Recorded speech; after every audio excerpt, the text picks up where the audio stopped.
All right. Good evening, everyone. Thank you for joining us this Thursday. The online open house workshop is about to commence. This public online community forum is being recorded and it will be shared online for the benefit of those who were unable to participate. Thank you for joining us during this challenging time. This visioning workshop is aimed at gathering collective ideas and having possible next steps in place for when a sense of normalcy returns.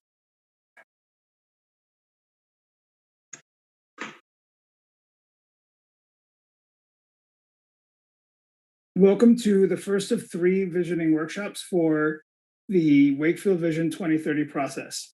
Our forum tonight will address 4 of the visioning planning topics. Community visioning is an aspirational community brainstorming opportunity to take stock of where the town is at and where community members would like to be in the future. It can help identify common goals and shared values and help frame future collective decision-making at town board and committee meetings.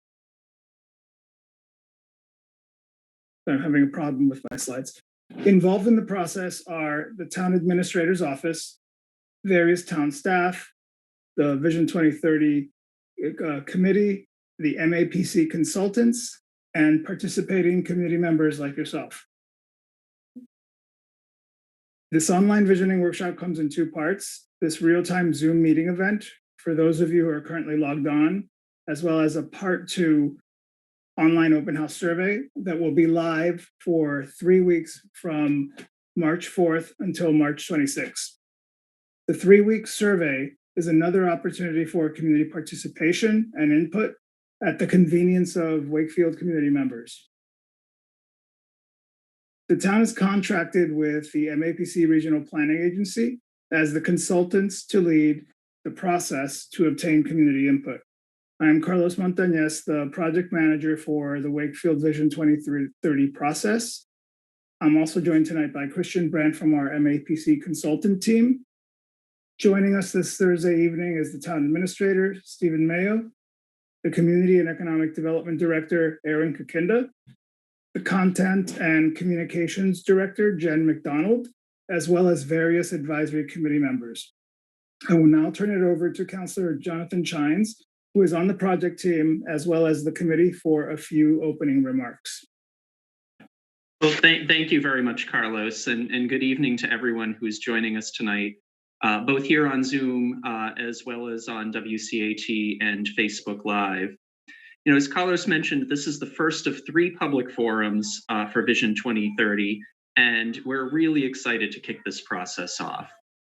You know, what we're hoping to do tonight, as Carlos mentioned, and in the meetings that follow, is really articulate a vision for Wakefield's future and to define the values that embody our community. And so what we'll be asking you to do tonight through the survey that follows and in the next couple of meetings is to help us imagine the future so that we can identify a set of broadly shared goals that will help guide our priorities into the next decade. I do want to stress tonight, before I give some acknowledgements, that this process is not going to succeed as a top-down effort from Town Hall. On the contrary, we really need to hear from you, and that's why I'm so excited to see so many people participating tonight.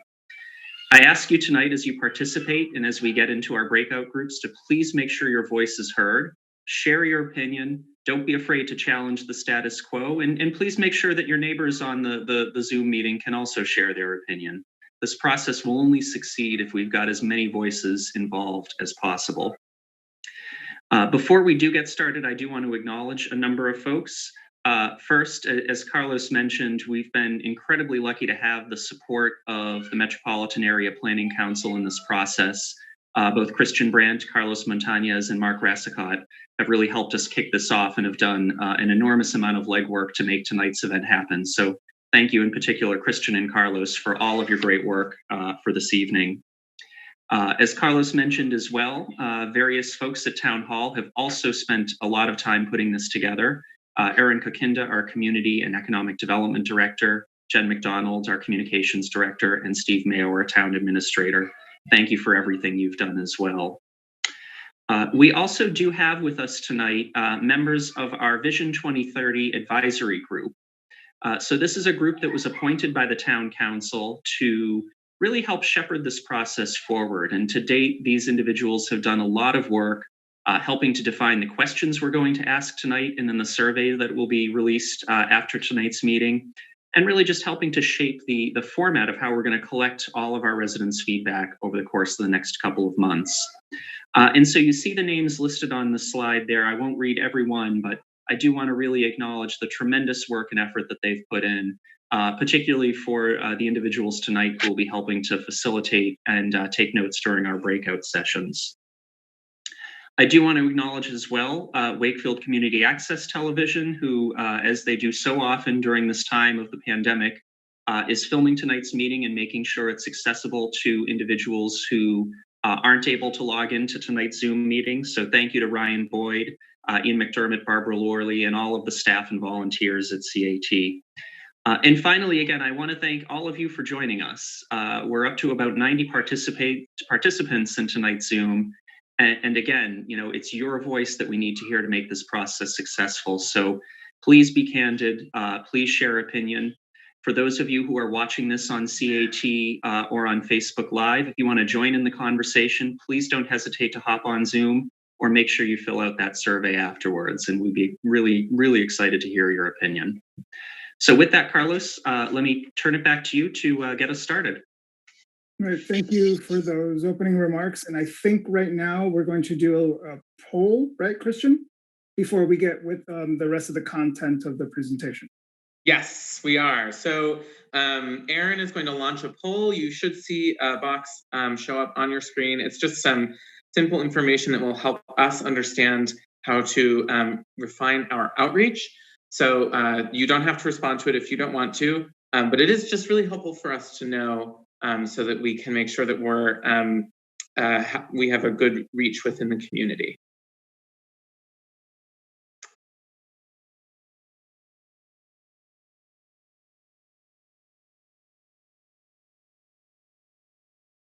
Right, so we'll give you a little bit of time to respond to those.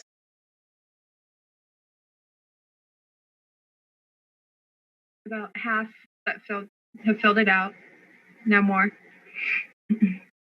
And there are more questions. You might have to scroll down, or if you're on your iPad or phone, swipe up to see some of the questions. I think there are 4, right? Yes.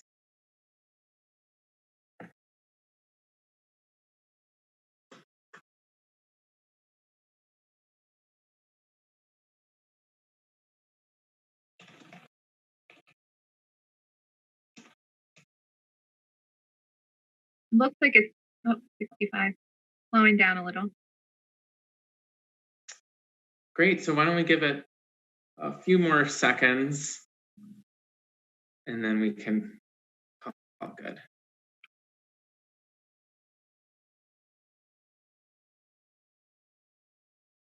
Okay.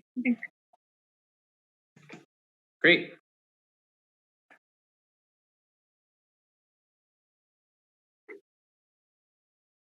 Would you like me to share the results, or? We can move on. I think we're running a little bit behind schedule, so I want to make sure we get to this great conversation that we have planned for today. So, thanks, Aaron. Great, thanks. All right, thank you for that. So now we'll resume with the rest of the presentation before we have a little bit of discussion. So now we'll provide you with a little bit more background information. MAPC is the regional planning agency for Greater Boston. We strive to help communities supplement their local capacity, brainstorm ideas, and try to find common solutions to a lot of issues that transcend municipal boundaries. Wakefield is part of MAPC's North Suburban Planning Council subregion. This subregion consists of representatives from 9 neighboring communities north of Metro Boston. The committee meets regularly to address common issues and attempts to pull together collective ideas. Community visioning allows for brainstorming of community ideas, and synthesizes community input into consensus goals and ultimately a vision statement.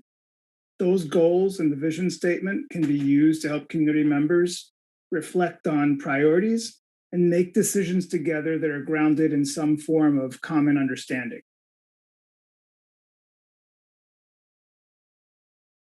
Tonight's meeting is the first of three. We'll be discussing 4 visioning topics, and later public forums will address 8 other distinct planning topics. Each of the 3 public forums are immediately followed by 3 different 3-week-long online community surveys. The forums are intended to be informative and spark a discussion amongst your fellow participants, and then we will ask all Wakefield community members to take the online survey so that we can record your individual input.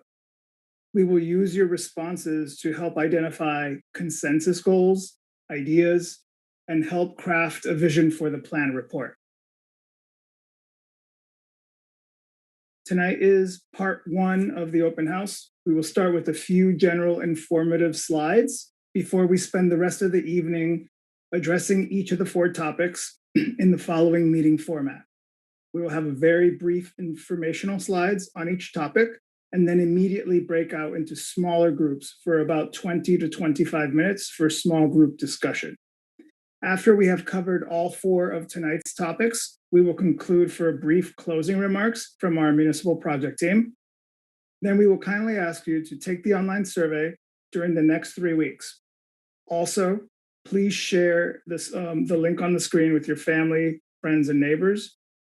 Any Wakefield community member can take the survey even if they did not participate in tonight's Zoom meeting.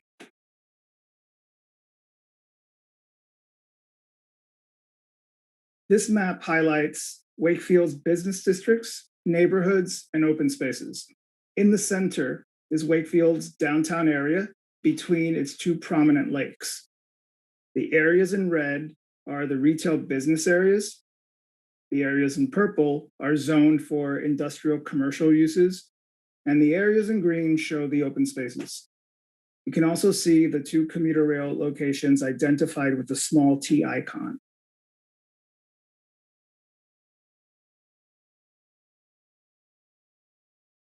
Wakefield is an established suburban town 10 miles north of Boston. Given that Wakefield is a mature community approaching build-out, new opportunities for community and economic growth are likely to occur via flexible and creative redevelopment of underutilized infill properties. The town's population has remained relatively stable with modest growth since 1960, as you can see from the graph. Compared to the county and the region, Wakefield is less diverse racially. It has a median household income of approximately $95,000, but there is a 54% difference between family and non-family household incomes. The town's educational attainment levels are comparable with Middlesex County. When compared to Middlesex County, Wakefield's median single-family home sales price of approximately $562,000 is 5% higher.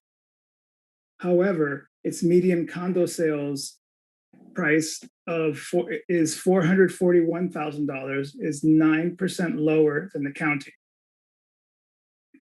Looking at its tax base, Wakefield has diverse revenue sources with 58% coming from residential properties, 13% from commercial properties, and 3% from industrial.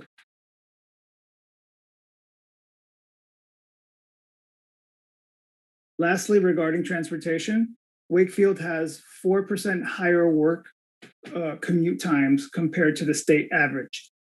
In terms of how residents commute, 82% drive alone, while almost 1/5 of the town take alternative forms, including carpooling.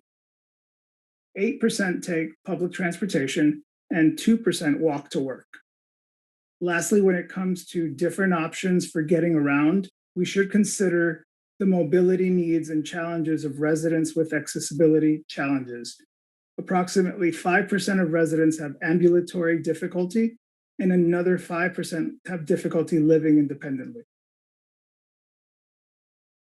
Now that we have had brief background info, we're going to get into the 4 visioning topics, which are: how and where do we shape future growth and enhancements in town?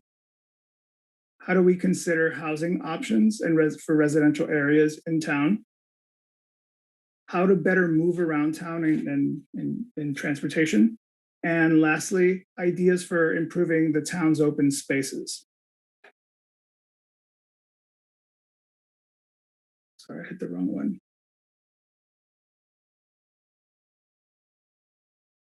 On to discussing how and where to shape different areas in town. We would like for you to consider that as we think about these ideas, we also can think about where these ideas make more sense.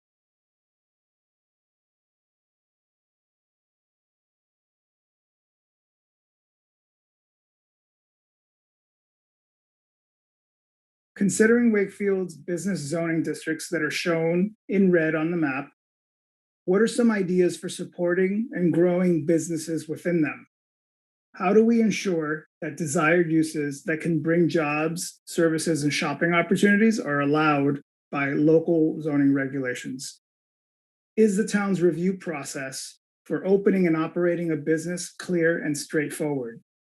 When considering whether and how to attract outside businesses and private investment, oftentimes businesses locate where there is an attractive streetscape to support customers and visitors.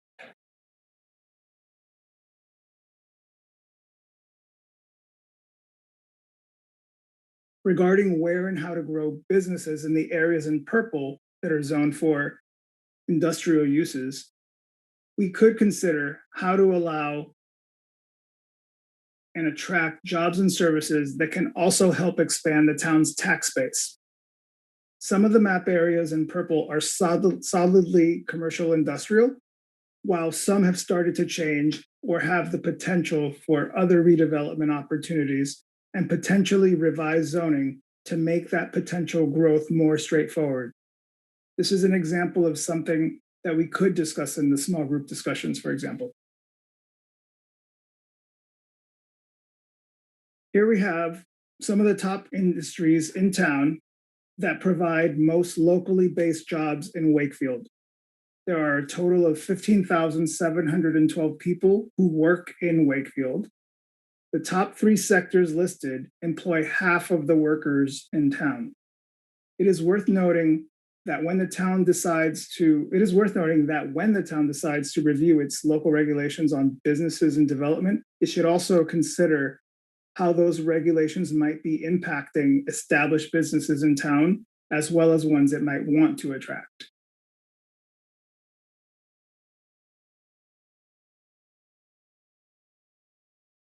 Here we can see that of the town's approximately 15,000 locally based jobs, 10% of those workers are town residents and 90% are commuters coming to work in town.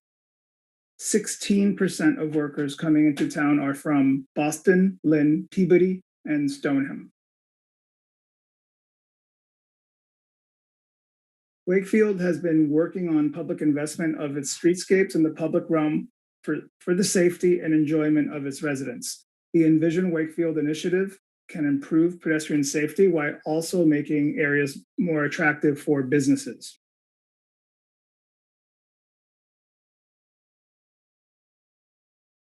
Now that we've talked about areas for potential growth, Wakefield Vision 2030 can also be an opportunity to think about how to protect and improve other areas of town. This could include ideas regarding historic areas and properties, as well as open spaces. Vision 2030 is intended to be an aspirational process that can also lay the groundwork for common ground ideas and values. On the slide are a few examples of ideas communities elsewhere have, how they've improved their public areas and streets in fun and useful ways for wayfinding, creativity, and celebrating local pride. Physical improvements can be functional and utilitarian, but they can also allow for community expression. Here are more examples of how small spaces along the streetscape and even in between buildings can be inviting for seating and for meeting friends. All right, our next topic is housing options and residential areas in town. When we talk about having options for housing choices, we should consider them with respect to having options for all life phases for the younger as well as the older generations, changing needs and preferences in town for downsizing, buying up, and affordability needs, as well as unforeseen life circumstances like the economy and losing mobility and that sort of thing.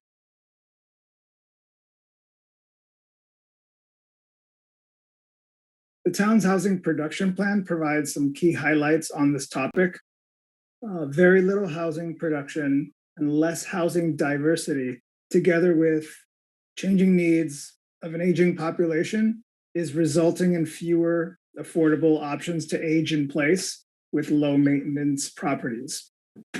The Housing Production Plan, or HPP, also highlights sharp contrasts in median incomes between the lower fifth of town households that make less than $35,000, while 40% of households make over $100,000.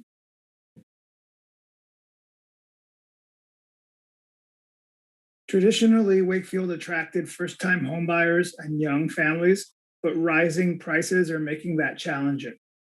The HPP indicates that more options are needed to avoid pricing out established residents, give options for downsizing and upsizing. Currently, the town is not meeting the state's Department of Housing and Community Development's minimum 10% requirement for each community to contribute its share of statewide housing affordability needs. There is a gap of approximately 343 affordable units to fulfill that need and also provide Wakefield with local control over outside Chapter 40B multifamily proposals.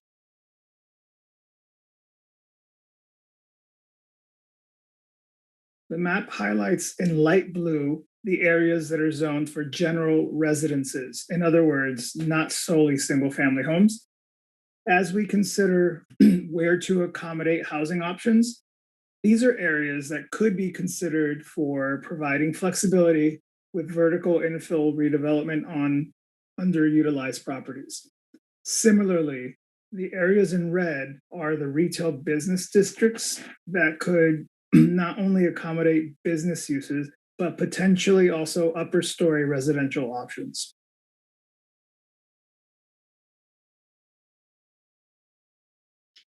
In terms of existing Wakefield households who may need affordable options, the town has 12% fewer renter units than Middlesex County. For context, almost a third of over 10,000 town households pay 30% or more on monthly housing costs. This could leave them with difficulty meeting other needs. 44% of renters in town pay more than 30% a month on housing, while 26% of owners in town are in the same position.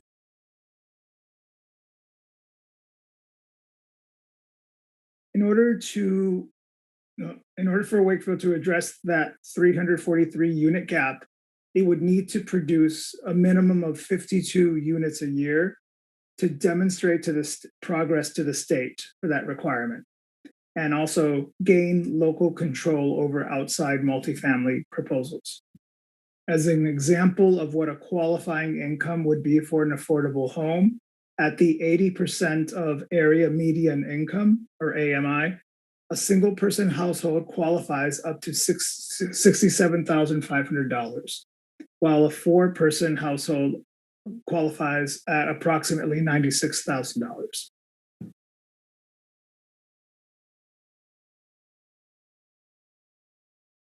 Lastly, on housing, it is worth emphasizing that limited housing production affects the available supply of units, and in turn, there's an increased demand, which results in higher prices.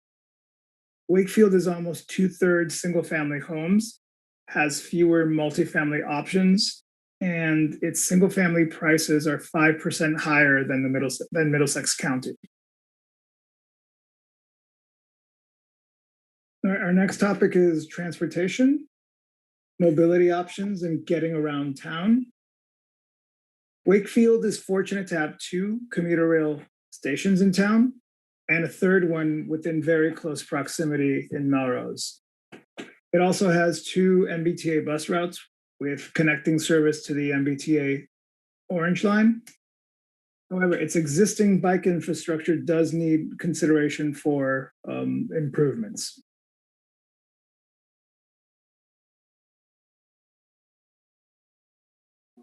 In terms of work commutes, almost a fifth of residents have sought out alternatives to driving alone to work. Wakefield is currently below the state average in terms of vehicle miles traveled per household. This is a metric that will be increasingly used to determine resource needs and also identify areas producing congestion.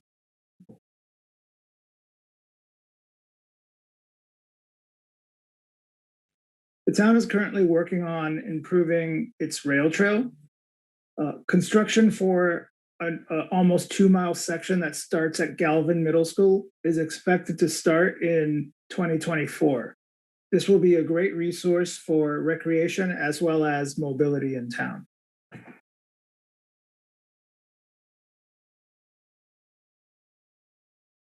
The town also has an approved complete streets plan to improve roadways for pedestrian-friendly improvements and biking alternatives. There are 30 identified projects on the prioritization plan that was approved in 2018.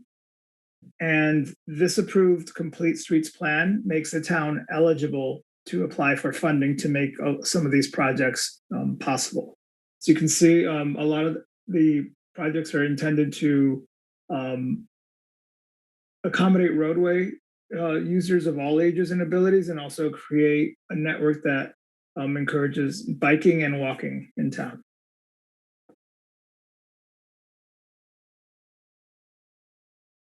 Here are a few examples of how Wakefield could expand its transportation options. On the left, you have on-demand micro-transit use is one way of supplementing service with shuttle vans to get to areas where the commuter rail and buses do not currently go. Also, possible partnerships between major employers and the town for employee shuttle vans is another option that some communities pursued that could also allow pickup of residents within the business districts and the main neighborhood activity districts of a town.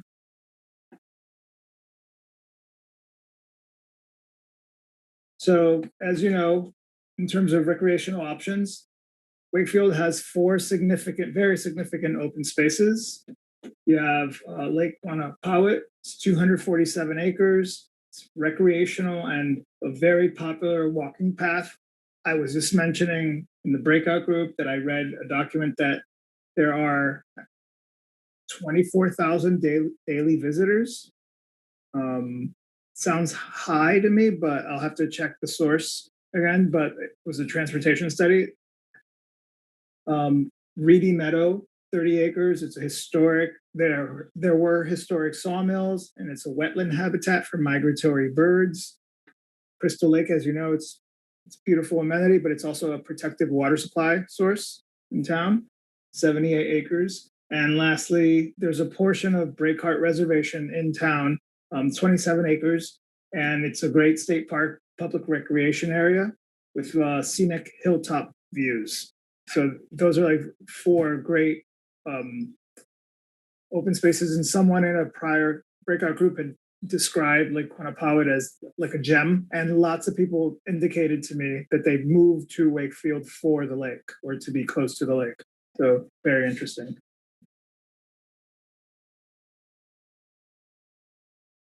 Approximately 1/5 of the open spaces, according to the town's open space and recreation plan, is dedicated to recreational use, and approximately another 1/5 is it's open space that's dedicated to water resources and the water supply in town.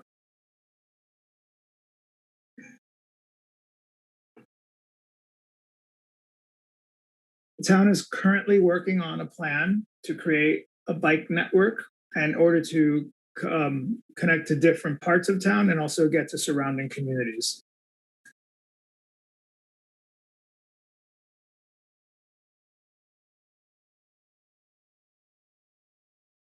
Recreational options can also include indoor entertainment venues and expanding programming and access.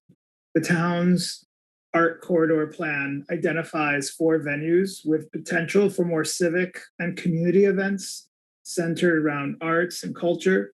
The report also indicates that local and area-wide spending in arts and culture and entertainment can also be an economic development strategy as well for the town.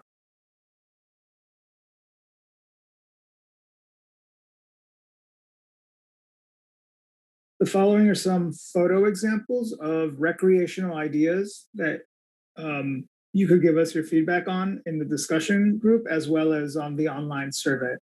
And these ideas, these are some examples just to inspire you, and you may have others. And we definitely want you, in addition to the discussion in the breakout group, to fill out the survey, which is a little bit more extensive, and you'll have more opportunity to tell us very specifically what types of comfort amenities and other types of open space and recreation amenities you would like to see in town.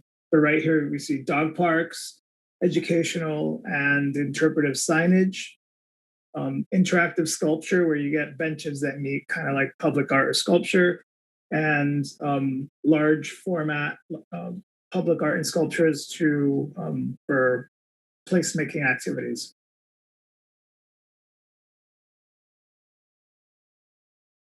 Again, some more ideas. There's an outdoor reading room. There's also, you could do large scale signage creative signage in a given park in order to brand the town, encourage activation, and also bring awareness and attention to some of these great open spaces. And lastly, promoting active recreation, biking for public health as well as for leisure. So I think we're done with our program here, and I think we were going to get closing remarks from either Councillor Chines or someone else from the municipal team, project team. Well, Carlos, if I can jump in, I just want to start by saying, wow, I really am energized by the discussion we had in our breakout group, and I'm sure that I wasn't alone. Really incredible feedback and incredible engagement from everyone. So for everyone that's been on either all or part of the meeting this evening and offered their thoughts and ideas, thank you very much. I said at the beginning that this process is only going to work if we've got engagement from people in town, and it's pretty clear that we had that tonight. So really appreciate all of the thoughts that people shared. I encourage you again, the process doesn't end tonight. We will have a survey that's open after this. And so encourage everyone on the call and on the meeting tonight to please fill out that survey.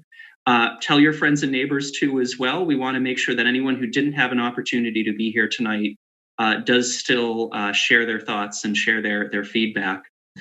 We will have 2 more of these sessions, as Carlos mentioned at the beginning, each focused on a different topic or a different set of topics. And so please consider coming back for those. Dates are being worked out, but one will be in April and the other one will be in June. And again, we'll have a survey following each of those. So please join us again. Again, tell your friends and neighbors and family members to join us as well. I just want to finally say thank you to a couple of folks. Again, everyone on the advisory group who helped put this together, and everyone at Town Hall, Jen, Erin, and Steve for helping to put it together. Thank you as well to all my colleagues on the Town Council for really supporting this effort and getting behind it. It's been great to have that level of support, particularly with my colleague, Mr. Donaco, who's on the advisory group with me as well. Again, thank you to CAT for taping this and getting it out there and making sure that folks have the opportunity to see this from their homes. And finally, thank you, Christian and Carlos, for everything that you've done to organize this evening and keeping us on task and taking really sort of the Herculean task of trying to figure out how to do community engagement in a virtual world and making this all happen. So with that, I'll say goodnight and thank you one last time. And Carlos, I'll turn it back to you. I just want to thank everyone for, I echo your sentiments. We had some really good discussions in the breakout groups. I have a lot of notes, and please, please, please take the survey and share the survey widely. The more input we get, the better plan we can develop. So I just want to follow that up by saying that the survey link has been posted in the chat, so you can go there to grab it. I'm going to share it again because there's been some other posts. You can also use that link from the chat and share that link with your friends and neighbors. So once you have the survey link, you can share that with whoever you would like. It's also available on the project website that's on the town's webpage. So happy sharing. If you have any questions, Christian, are available. can I just say there is a paper survey that's going to be available too for people that Yes. can't do it online? Yes, and you can access that by going to I can't remember if Jen McDonald, if you wanted to just mention how Sure, it'll be available in the vestibule at Town Hall, and we'll also make some available at the Senior Center. It is because there are so many options. The actual print of it is incredibly long, and it would be a lot of paper to have in a lot of places. So we'll make it available to anybody who needs it, but specifically Town Hall and the Senior Center. Awesome. Thank you, everyone. Thanks, everybody. Thank you. Have a good night. Thank you. Thank you. Good night. Thank you.